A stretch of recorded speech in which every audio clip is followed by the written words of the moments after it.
This is day 1 of a diet.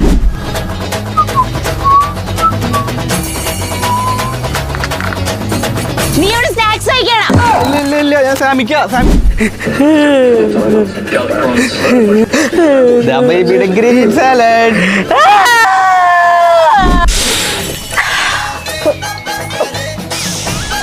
Baby നീ എന്തിനത്തെ കഷ്ടപ്പെട്ട് diet എടുക്കണേ?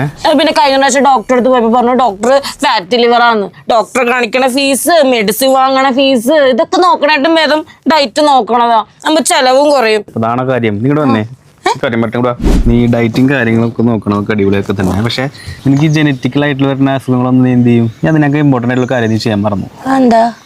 Health insurance. മാസം മാസം ഇപ്പൊ നമ്മള് പൈസ അടക്കണായിട്ടും നമുക്ക് വല്ല അസുഖം വരുമ്പോ ഡോക്ടറെ കാണിക്കുമ്പോ അപ്പൊ പൈസ അടക്കണല്ലോ നല്ലത്. അല്ലാന്നേ മാസം 400-500 ഉള്ള മന്ത്ലി പ്രീമിയം നല്ല പ്ലാൻസും ഉണ്ട്. അതും കവറേജ് അപ് ടു 1 crore. നമ്മൾ ഇടയ്ക്കിടയ്ക്ക് ഹോസ്പിറ്റലിൽ പോകണ ചിലവ് ഞാൻ പറയണേ. നമുക്ക് വല്ല ക്യാൻസറോ ഹാർട്ട് റിലേറ്റഡ് ആയിട്ടുള്ള വല്ലതൊക്കെ വന്നാലേ 20-30 ലക്ഷമാണ് ചിലവാകുക. അപ്പൊ ഏതാ ലാഭം? ലാഭം. അതാണ് പറഞ്ഞത്.